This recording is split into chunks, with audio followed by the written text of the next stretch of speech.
All right, hello everybody.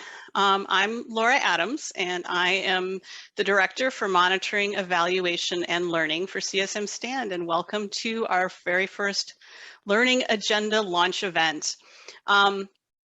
This event is going to be a panel discussion, and we also welcome and encourage people to actively participate using the chat. We won't be using the raise hand function, but if you have a question, please put it in chat. Please put a comment in chat. Please exchange information with each other in the chat. We'll have a chat moderator who can bring your questions forward and pose them to our panel members. But I just wanted to launch this poll to ask people how they plan to participate, acknowledging that some of you will be highly engaged and other people are just listening. But it'd be good to get a sense of how active folks will be in the chat. And I just wanted to really encourage and emphasize that we are using the chat actively and socially.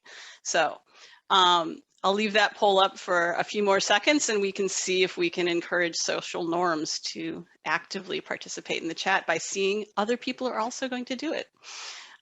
Okay, so what we're going to do today is give you an overview of the CSM-STAND and its learning agenda, and then we're going to launch into a panel discussion. So let me start off with introducing Mason Ingram, who is the Chief of Party for the Asia, Europe and Eurasia, and Latin America and Caribbean.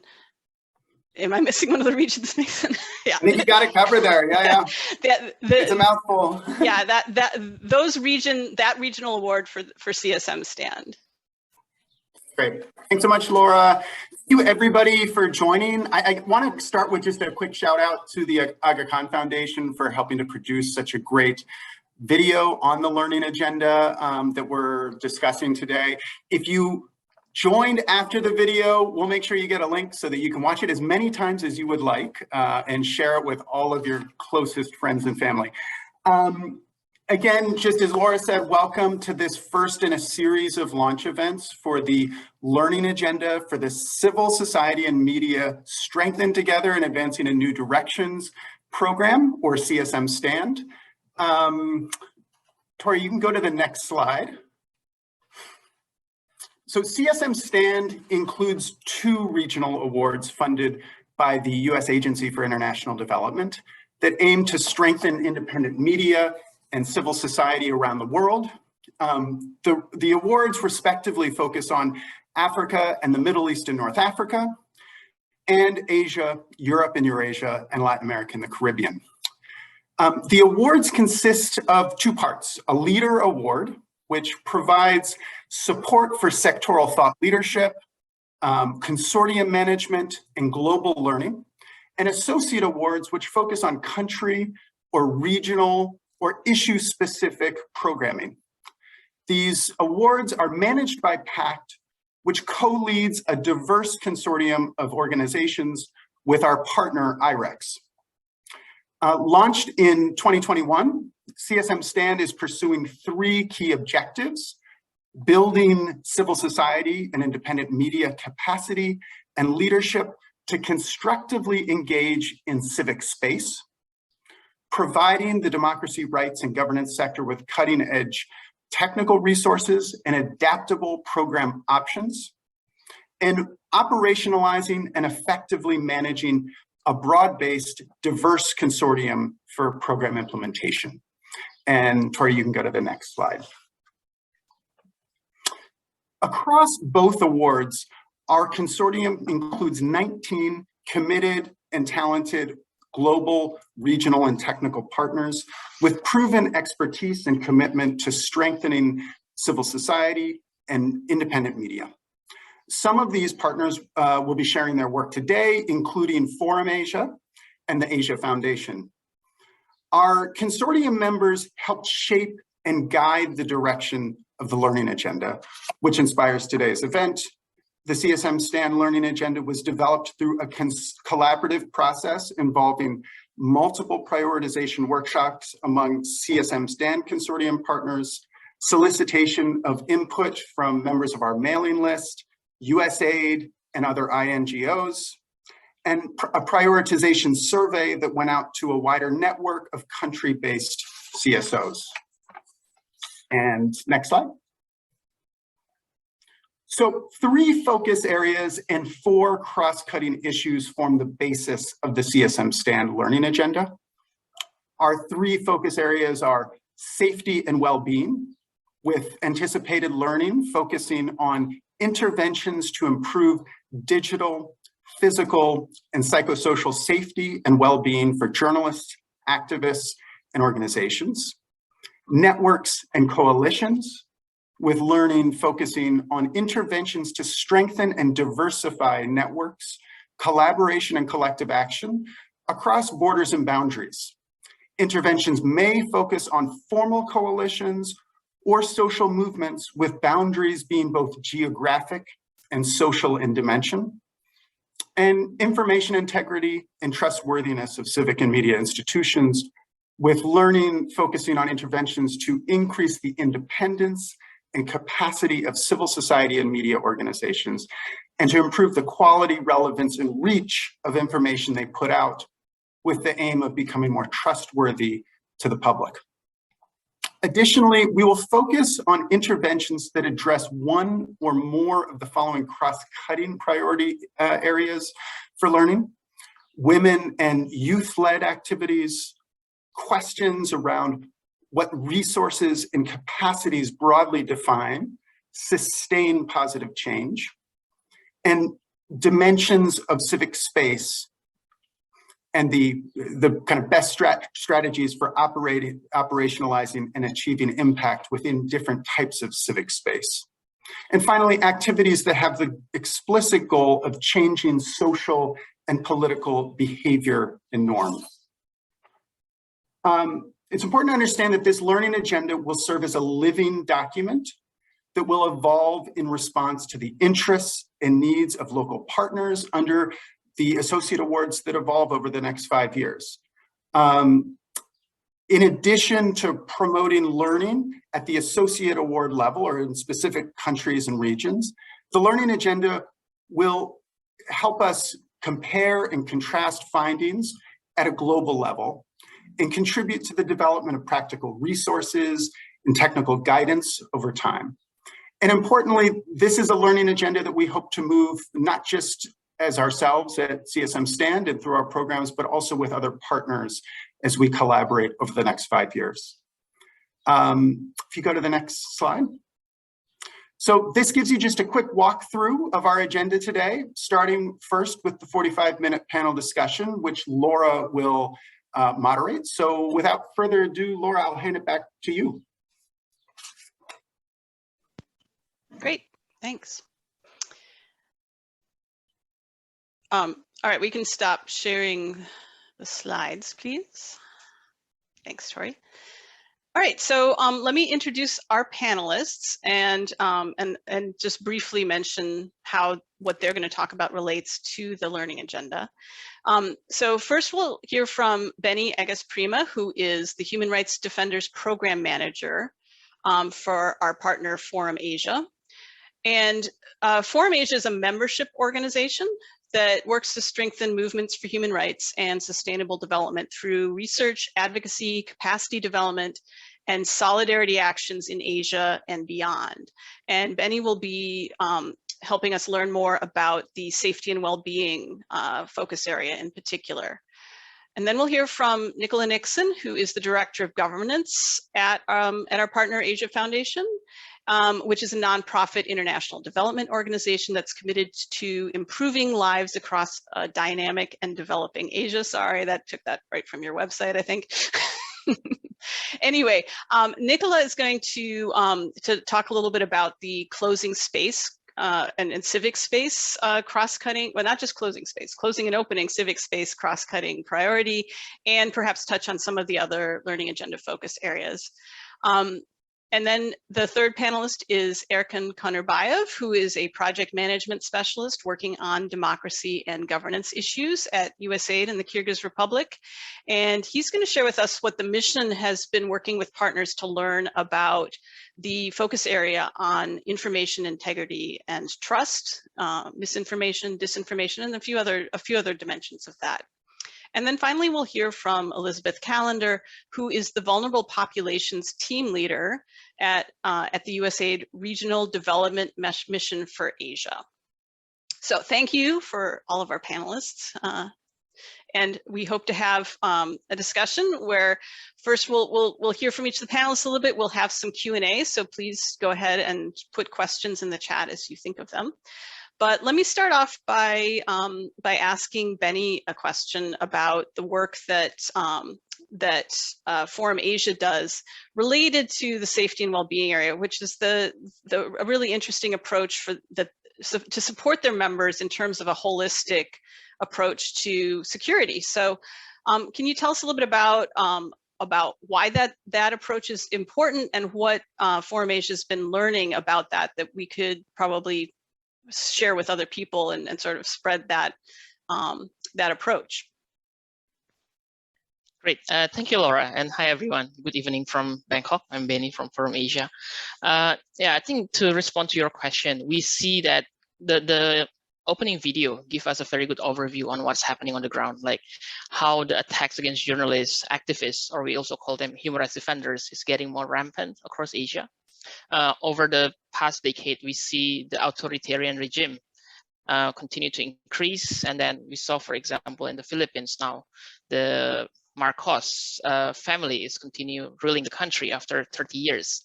And this also goes hand in hand with the attacks against human rights defenders. It used to be kind of like a bit more subtle attack against human rights defenders, but now it's getting more and more. And the way that human rights defenders is getting attacked is also evolving into so many different ways. In the video, there was a mention about police violence, but then we also know that there's sometimes the authority might hire military thugs and etc. to attack the activists, journalists physically.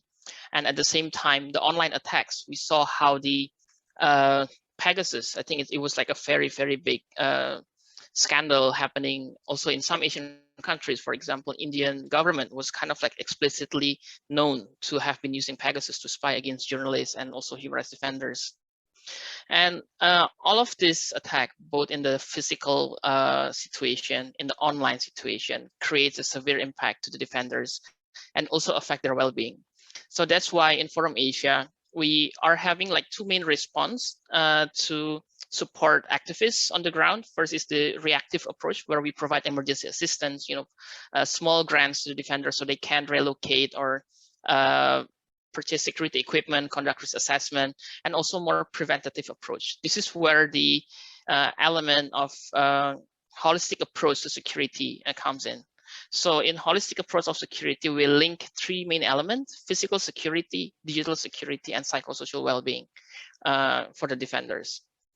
So these three elements, because we see it's like always interconnected. When someone is attacked physically, you will have some like mental impact also. And then a lot of times attacks, before this physical attack happened, there's already like online threats that is happening to the faced by the journalists or by the defenders on the ground.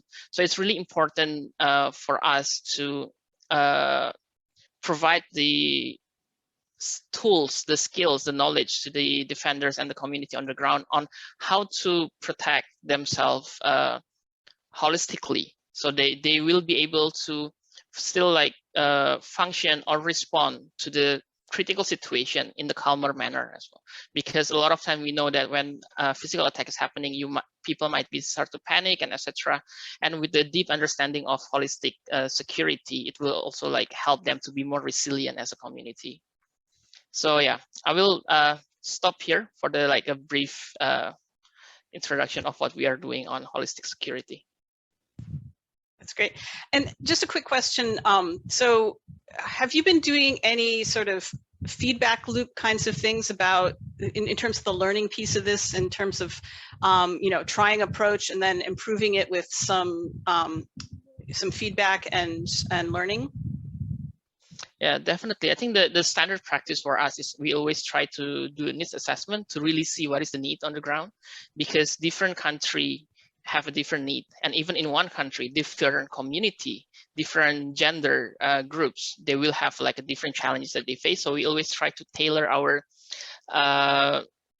capacity building activity to address the most urgent need. And then also this is something that continue to evolve. I mean, especially when we talk about digital security, maybe like today, like we talk about A, and then like next week is already evolving so much happening at the same time. So we always try to follow up both like as a group, you know, like provide them survey and etc., but also try to connect with the defenders directly, talk to them, because we find that the quality of information that we can receive when we actually talk to the people on the grassroots level on the ground, it really helps us to actually can come up with something that will really be useful and relevant for them.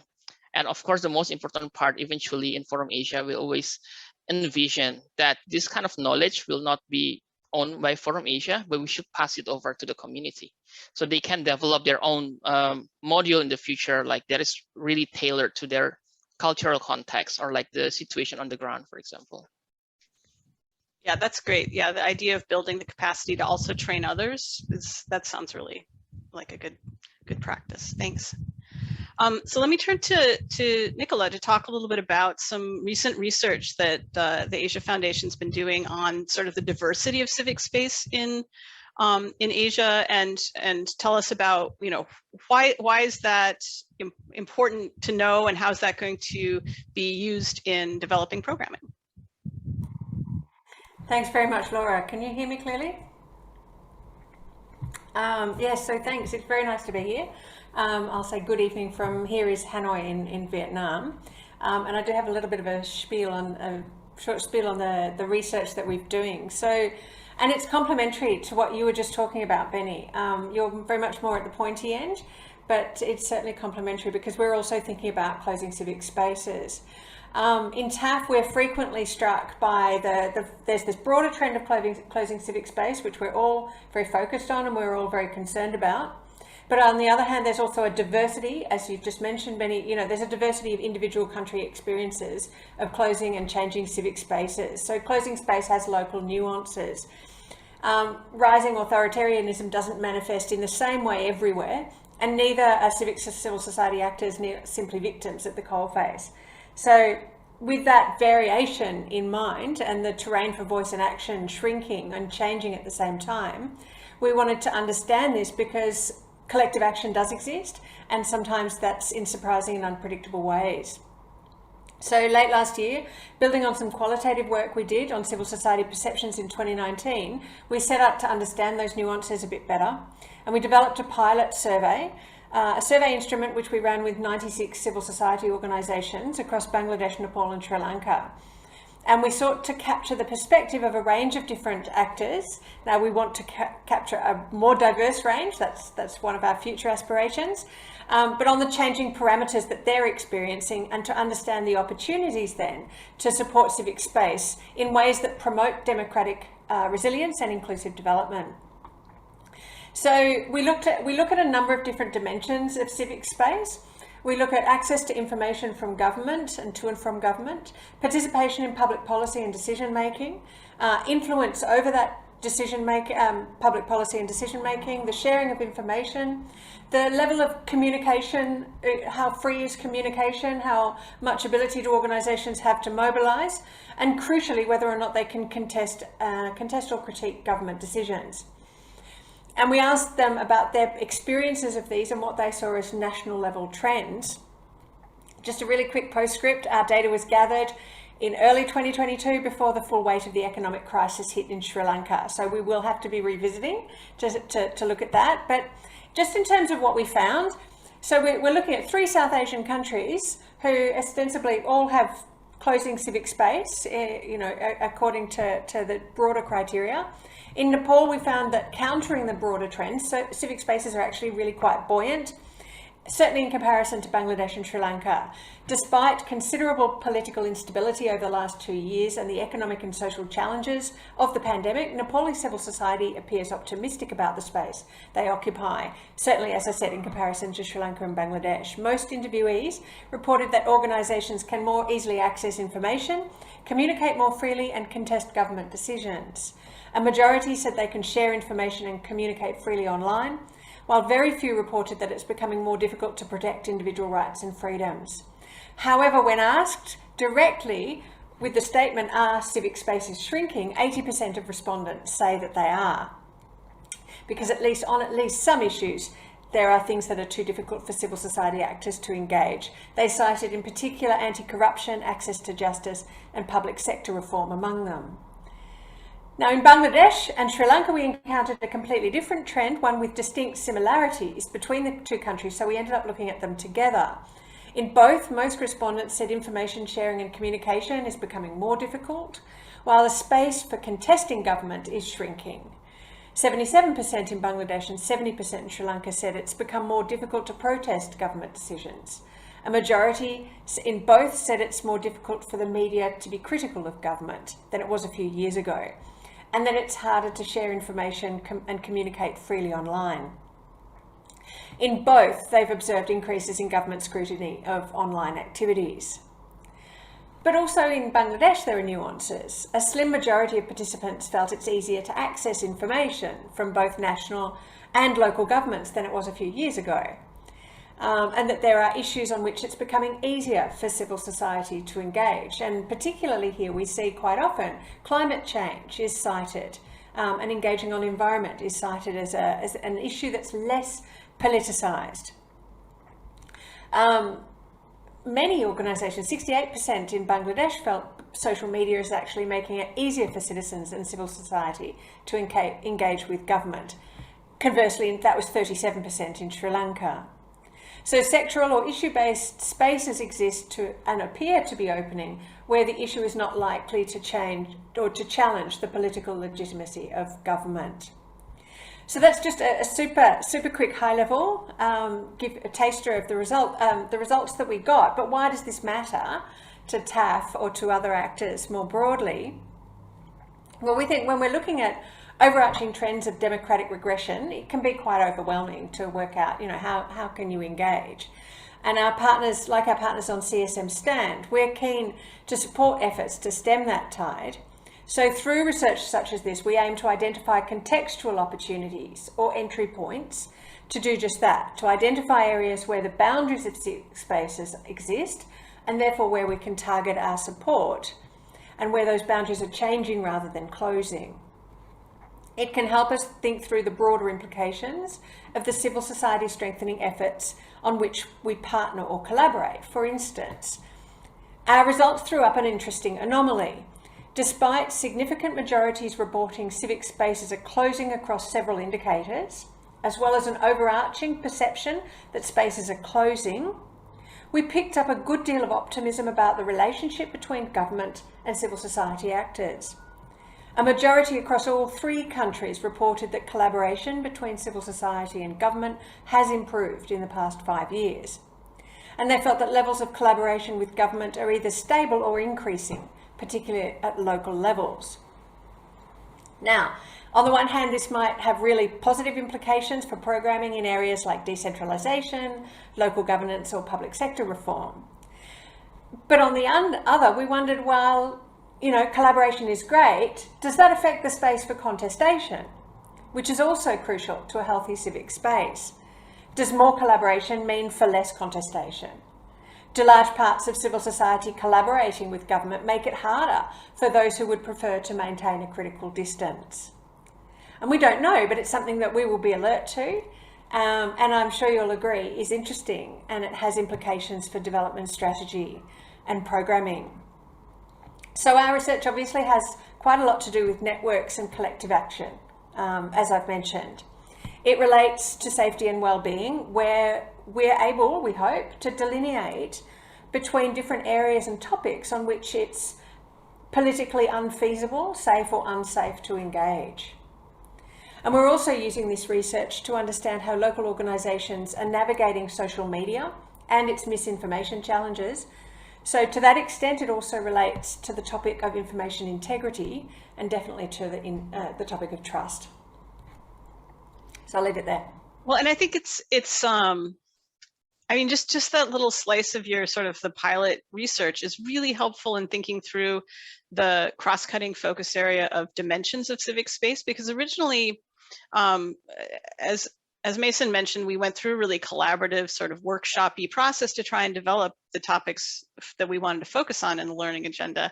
And a lot of people just talk about closing space, which is of course a major concern. But what your research is showing is that there's these sort of different sliders are moving in different directions in a single context, and how do we interpret that, and how do we act on those nuances and variations? So I think that's just, yeah, it really shows why we want to talk about dimensions of civic space and not just closing civic space. So thanks for that. Let me turn next to Erkin. Oh, actually, I see that there's a question in the chat. Nicola, let me just follow up on that real quick. Is this public yet, or is there something? Is there a link that we could put in the chat to share any of this research with people yet, or is it still in the early stages? It's preliminary findings, but I can share a copy of a sort of PowerPoint deck that has those findings in it. All right, thank you. All right, so we'll see if we can find a way to send that out along with follow-up information after the webinar. Great. All right, so let's turn to Erkin Kanarbayev, who is going to talk to us a little bit about the perspective of a technical office at the donor agency and working with partners to think through, what do we know about information, disinformation, misinformation, and overall sort of the civic and media ecosystem in the Kyrgyz Republic, and how do we all work together to try and understand how do we improve that civic and media ecosystem. So Erkin, can you tell us a little bit about what USAID Kyrgyzstan has been doing with partners in the area of information integrity and public trust? Hello, everybody. So thank you, Laura, for sharing this invitation. It is my great pleasure to share some experiences, knowledge, and views on the existing and quite dynamic operating media landscape in the Kyrgyz Republic. So for those who are not aware, the Kyrgyz Republic is one of the, I would say, democratic countries of the Central Asia. We are close to China. We are the post-Soviet country. And the Russian language is still the official language of the Kyrgyz Republic. So that means that we still receive dominantly the Russian propaganda via Russian state TV channels, and this is one of the most consumed channels of getting the international news. So you can assume that mostly the population in the country have a, let's say, Russian tuned understanding of the things happening in the world. From my perspective, and under the current media activity which we have for the last 5 years, and we just to launch a new media activity, is that the natural way how the independent media is organizing itself. One of the great examples is that during the pandemic, the audience of the Kyrgyzstan in March, April, and May of 2020 was receiving a number of fake news on the social media. That was creating a lot of information gap, and unfortunately, government could not provide timely, objective, and data-driven information. That led to the uniting the efforts of 5 media outlets who created so-called the media blog post platform. It is a platform which created the efforts of finding any fake news on social media and busting them right away. So this media blog post is still operating now. It is now very timely and responding to the to the situation when we have this regular conflicts on the border with Tajikistan. So it's a very sensitive area, and our media blog post helping the local communities to fight the disinformation. The other interesting way from our perspective, that's how the media and donors are looking at providing media literacy to the population via a non-traditional way. We were able to attract the non-traditional Kyrgyz folklore. We have improvisational singers, akins. They are so popular among the Kyrgyz language audiences, and in the regions they are so popular. So we were able to train 30 of them, the most popular. Each of them have around, I would say, up to 200,000 like subscribers on their Instagram accounts. So those people, including men and women, were trained about media literacy, and through their let's say revised songs, they were really like, this is something very new. In Kyrgyz language, the word fake, when you sing it, it doesn't match. And in the first time rounds, the new songs were something new for the audience. But now it's something becoming very popular in the social media, especially on the WhatsApp, on Instagram and Facebook. The fake now, the people are getting to understand, especially in a Kyrgyz language context. So I would say that engaging non-traditional actors to the media literacy and fighting disinformation have its own role and have its own way how you do that.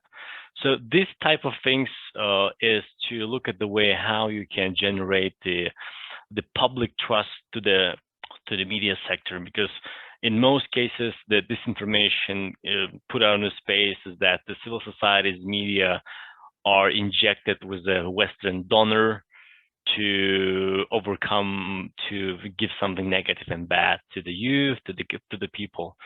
So when you use the non-traditional actors and you have more explanation, this is the best way how you can fight disinformation. This is very shortly.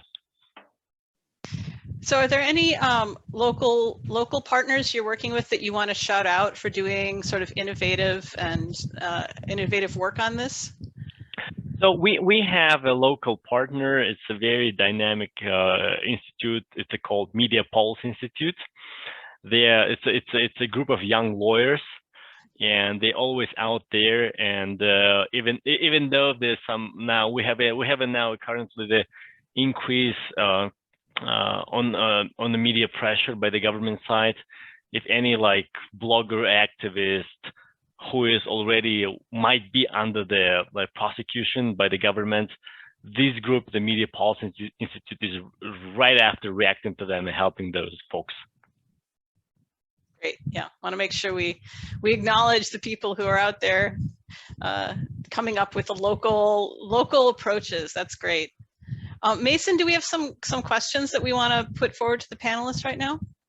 Yeah, we have a couple of good questions. So one specific question for Erkin to provide a link to a song, even if it's in Kyrgyz. Also, how do you evaluate the results and impact of these activities and deliverables, and kind of tracing the impact of this? So that's one question. And then another great question, which I'll share afterwards for, I think, everybody. Yeah, sure. Thank you. This is a great question. I will find a link right now. I'll put it in our joint message box. But the way how we evaluate is usually we don't have a data in place right now, but we do have number of site visits in the regions, and then it's the way how we also see the most popular Instagram news channels. We have a number of them, and usually the hashtag about the fake news and our platform with improvisational poets, we call them akins, is now on the top leading. So this, especially in the Kyrgyz language, and I like that now in the comments you may see that if we have someone who is becoming a active troll, people are responding in Kyrgyz language like, "Watch out, this guy or this account is a fake." So this is the way how we see that the people have more or less understanding of the fake existing in social platforms. That's great. Another question, I think, for everybody. Allison asked a great question, which is, what advice do our panelists have regarding incentivizing learning around the research you've been doing? How do you build in learning application at the start of a research agenda beyond just identifying needs, interest, and supporting participatory processes? I'll just say, on the CSM-STAND side, we really put a lot of emphasis in how do we make sure that we're not learning for its own sake, but actually feeding that back into our own programming and influencing the practices of the wider development community. So this is something that I think, where there's great ideas, we want them, both from panelists and others online. I guess we could just go in the same order and start with Benny, if you have some thoughts on that question. Sure, yeah. I think the activity that I gave an example for in the beginning, it was like mainly capacity building activity.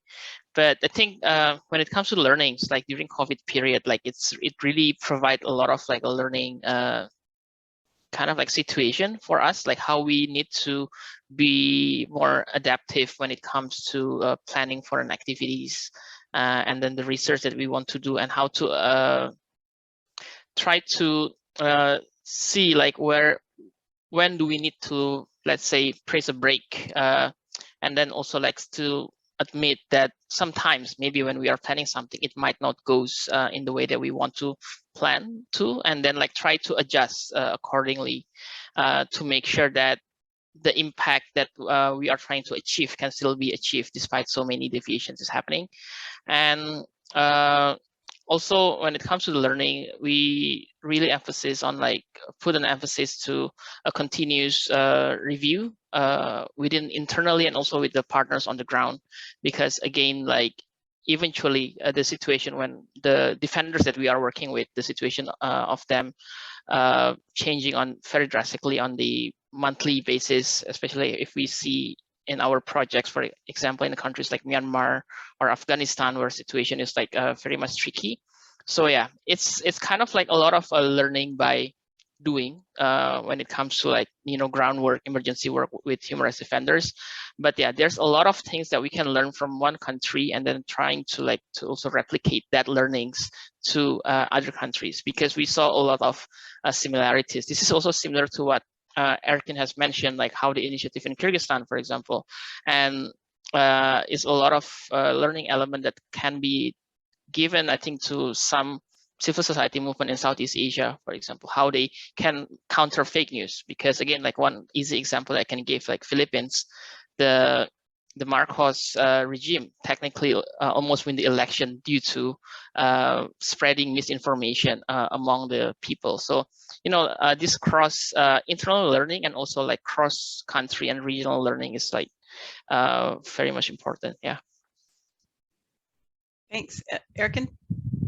Yeah, thank you. One of the things I just want to mention about this information as well, just right over the weekend, we had our big annual media forum in Bishkek. It's the efforts of over 1,000 media specialists. And we have a special guest speaker from Ukraine, a very young, talented woman, Yulia. She is from Texty.org UA. I will send the link. But she provided a very nice methodology they develop on their own. It's an artificial intellect, the way how they process a number of data which will be detecting the fake news or manipulation. The intellect itself can also process and find manipulation in only 60% of the data we receive, but still it's manipulation. And the way how they have detect, it's they use the word like macarons, like a spaghetti, and they look at the different websites, especially operating in Ukraine, and you may see the only manipulation exists, or also how long it's. So the length of the manipulation will be the length on the noodle, and it means the noodles on your ears is the way how each website have the different like noodles, and this is the methodology they're using. It was very interesting. I'm gonna just put it in the text. You may see these guys. Great, yeah, this cross-pollination across different countries is really helpful. So Nicola, did you want to talk a little bit about how you're sort of building learning in at the beginning of things? Yeah, happy to. I mean, I think Benny mentioned it already, you know, that, well, on the one hand, and I should have mentioned this at the beginning, we went through our South Asia Governance Program, which is a large multi-country program with over 40 civil society partners, and we co-created the survey instrument with them. And engaged with them on the sorts of things that they were interested as well, to learn about other contexts. And we find that's particularly, a really strong incentive for learning, is the organisations working in particular contexts want to learn about the sorts of things that others are facing elsewhere, by way of engaging and networking. That's one way. We also, the subject, closing civic spaces, we're really lucky, everyone's really interested. So, we have a lot of interest, and lots of people want to know, across our organisation and beyond, with our partners. And the other thing we're trying to do a lot more is mutual capacity development approaches. So where we learn, and so we can ask our partners for help to develop a pilot survey. We're running training in political economy analysis and thinking and working politically. So there's reciprocal learning going on, and we're trying to instill some more of those sorts of approaches, including through this particular research activity.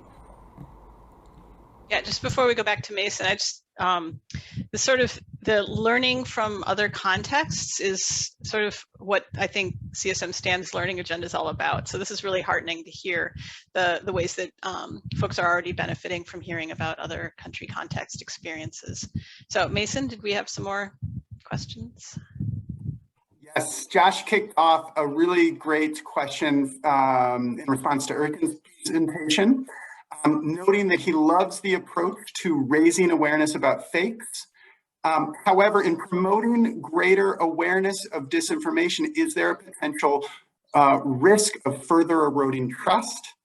In short, how does one balance these two sides of the equation, getting people to engage critically with information, but not promoting too much cynicism that it might destroy trust? I think this is a great question, particularly thinking that the aim of this misinformation is to get people to believe nothing. So would love to hear that. And I think there's a little bit of a pile-on in terms of folks noting the relevance of this question. I'll let you go forward with that. Yeah, that's a tough question, Eric and I. Yeah, so sorry, yes, that's like a very deep question. But I mean, actually one question too is maybe even just the extent to which, from a learning perspective, is that something we're able to track, right? The kind of the impact on potential cynicism or not, or yeah. Yeah, thanks, Josh. Between hi. So I think that the access to the internet worldwide have changed many things. It totally changed the rules of the games, and the diversity at one extent is like it's a great like pluralism of views, opinions, and unfortunately there always be, I think, that's a number of things which will be trying to make the things as they are. And one of the things which I heard somewhere, that the main purpose of any manipulation is not to change the views, is not to think differently, but to make the listeners not to do anything. And I think it has a very like deep like context in it. And the people, the audiences consuming the disinformation will think that it should be right that way, and I should not be doing anything. That's one of the things which I heard from one of the sessions or discussions. And the cynicism, the manipulation, disinformation, and trust, I think this is a very philosophical question you put on the desk. And I don't have like particular specific recipe to it, but I think it's because we have a so diverse like a plate of opinions and views on the internet space, especially. And each country in each context have various sources of information providing. Some countries prefer watching still TV, some are switching to the radio, And the things like, for example, I always asking myself why the podcasts are not popular in Kyrgyz Republic, for instance, because in US context, the people really like podcasts. It's because the people have a long distances to travel. You are not distracted by bumps on the road, by various like pedestrians walking on the street, or like someone just jumping on the street. It's a little bit like difficult to ride in the post-Soviet roads because you need to be very attentive, and the distance is short. So in the Kyrgyz Republic, like when you turn on the podcast, like you immediately you switch and think differently. So the podcast, you not listen to that. So I think it's because of the different context we have in each country. I will just note one thing that Allison helpfully put this on everybody, not just Erkin, by reminding folks that this is actually a challenge to just awareness raising writ large, right? So it's not just a disinformation issue, but what are the secondary effects of awareness raising related to anti-corruption and the like. Over to you, Laura. Well, and I just wanted to highlight Nicola's comment, right? This is, so in the learning agenda, we're actually focusing on trustworthiness because we don't know, nobody knows. Social science doesn't know how to influence public trust and how to, there's not a good evidence base to even, I mean, scholars around the world are just trying to even understand why disinformation works so well and to make people apathetic, right? So we're focusing on trustworthiness, which is something we feel like we can do something about, and whether or not people trust a media organization that is trustworthy, that's sort of maybe something for the next time. So let me just wrap up this part of the discussion, because I want to also turn to our colleagues from USAID for some thoughts and reactions, by just asking Benny or Nicola, are there any ways that for things that you would still like to learn about or work on within the context of CSM-STAND, and how do you see, like what's a wish list of, if I could do one thing with CSM-STAND learning agenda, what would you most like to learn about? Yeah, if I may start, I think it's about like changing the culture within the organizations or like civil society themselves. Because when I talk about like holistic security, a lot of times like it's not being taken seriously.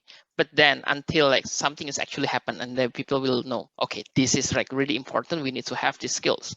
So the techniques on how to persuade the organization to have or the community to have a buy-in to a specific issues that has been like, we have the data that has been proven that it is successful, but then like a lot of times people won't really look at it until it is happening to them. I think this is also kind of like linked to one of the question that was mentioned by Saint Lin about how security situation affects the family of the defenders when they are being attacked and etc. Then again, like it goes back to, I would say the best way is to change the culture within the organizations, the practice on how we look into the security situation, not just try to respond it as soon as possible when it is happening, but try to like incorporate it so that it can be kind of like your inherent knowledge. Then it can become like a reflex when something's happening, then that you need to do this. But then again, like changing this culture habit is something that is like extremely challenging, although then we have a data to back up and everything. I think this is also linked to what Erkin has mentioned, like sometimes like people just want to hear what they want to hear. That's why they buy into like this information despite all the data is already there. So yeah, I think this like changing the behavior and mindset is something that I would really love to learn more on how to do this effectively. Thank you. Yeah, and I see how that links the safety and well-being focus area to some of the cross-cutting priorities, right? So behavior change piece of it, what good does it do if we, increase people's knowledge and about security practices, for example, if they don't keep them up? And then the resilience piece, the cross-cutting sustainability and resilience piece is what you're talking about is in terms of being proactive and anticipating threats and not just being in a reactive mode and crisis mode all the time. So that's great. So Nicola, what are your thoughts? What's on your wish list? A couple of things, lots of things, but I'll just mention a couple. So there's this question of collaboration and contestation, I reckon, is actually quite important, and I really do want to learn more about it, because I've seen an awful lot of civil society strengthening program that focuses on encouraging civil society to collaborate with government, and whether that's running training for government, building capacity for the public sector, you know, and doing advocacy differently, all sorts of things that involve a collaboration with government. And this question, you know, where we see closing space, generally tends to be closing space around the space for contestation.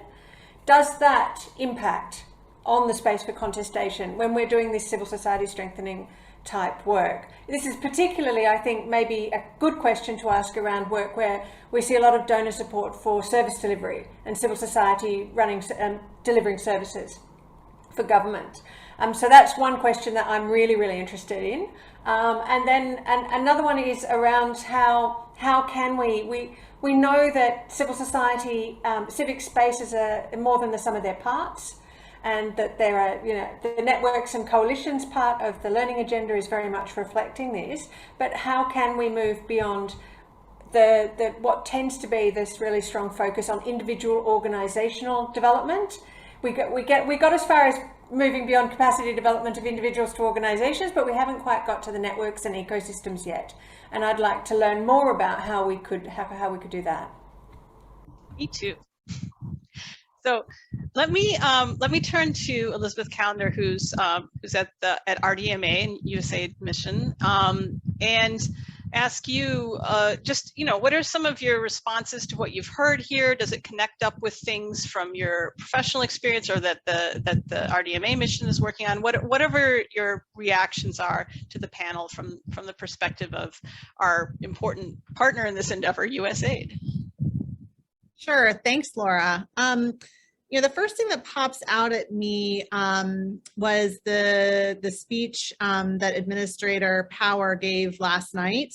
I don't know if you guys heard that, but she really emphasized that we are at a critical moment right now in promoting and defending democracy. And she talked about making progress with democratic bright spots. And she said specifically fighting digital authoritarianism, empowering change makers, helping to build coalitions.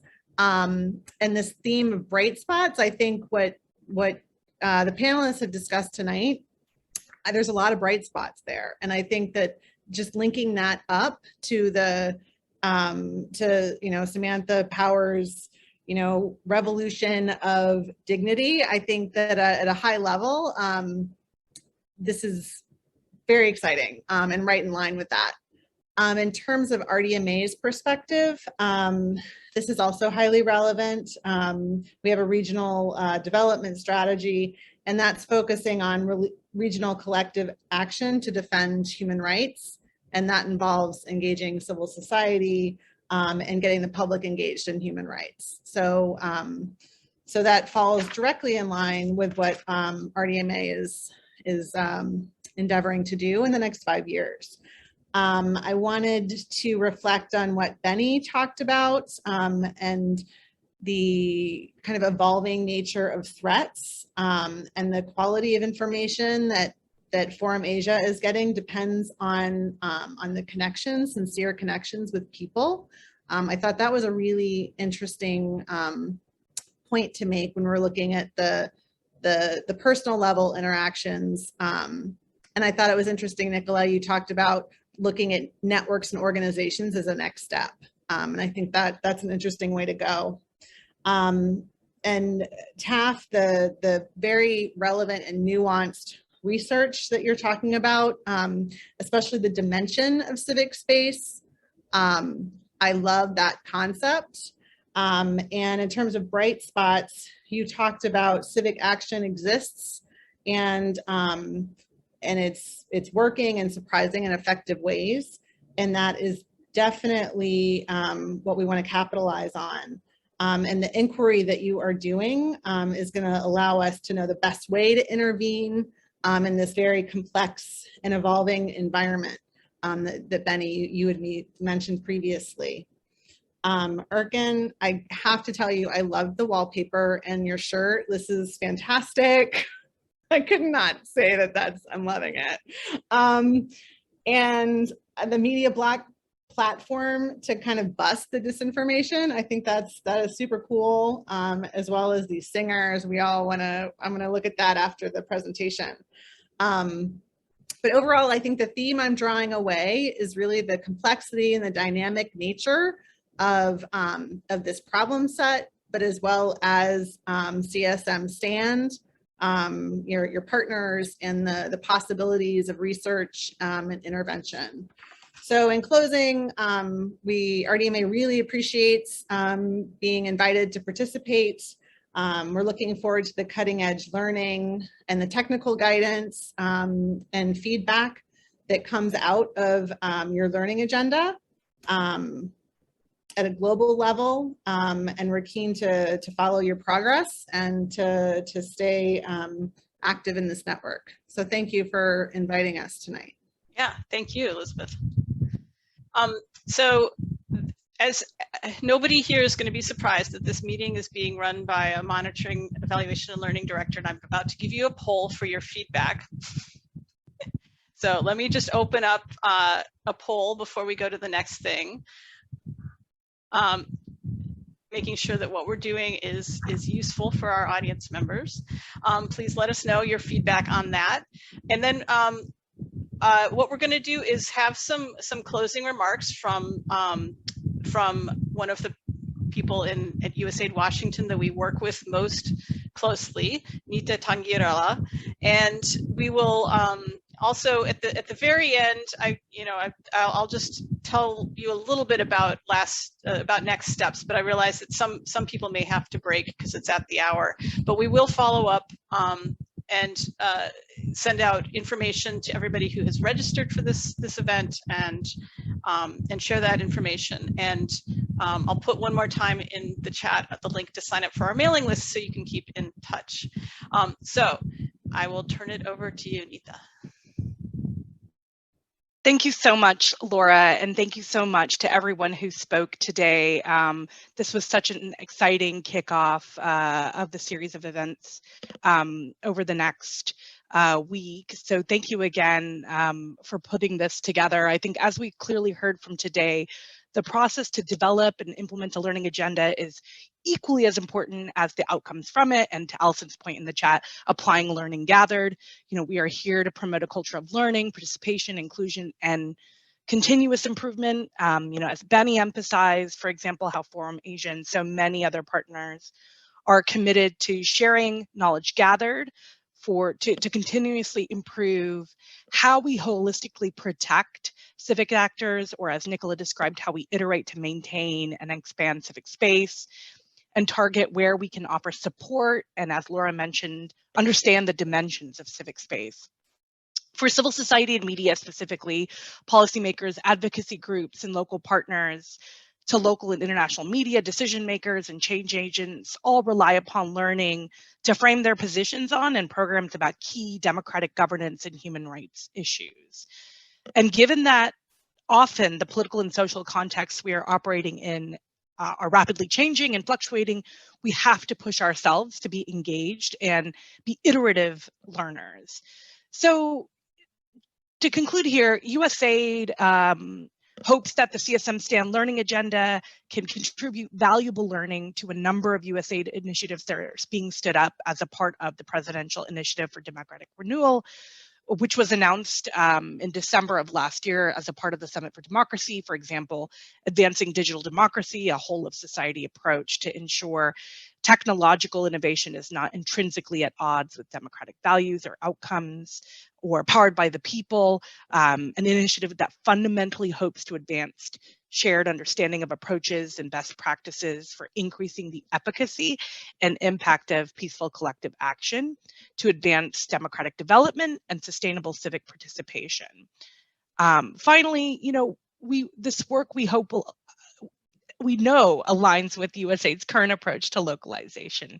The goal to devolve more power and leadership to local actors, elevate diversity and equity in our partnerships, and address some of the systemic and operational constraints that we know exist.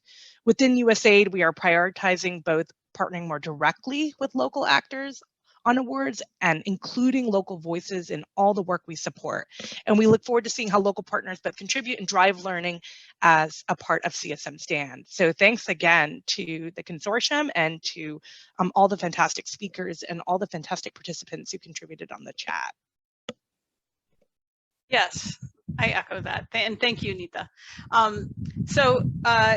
We have until have a few more minutes. I just want to, I forgot to share the results of the first poll. So here's the results of the second poll. I'm very happy, and I hope all our panelists are happy that people generally found what we were doing today very useful. And I've put in the chat the information to join the mailing list so everyone can stay in touch. We are definitely going to be not just sharing results, but inviting participation in different ways. So thank you once again to everyone for joining us today. And there are going to be 2 more events on Monday and Tuesday of next week, focusing on somewhat different regions, inviting different CSM-STAND partners to share their learning. So I hope that some or all of you can attend those events as well, and have a very nice evening to many of you and a good day to the rest of you.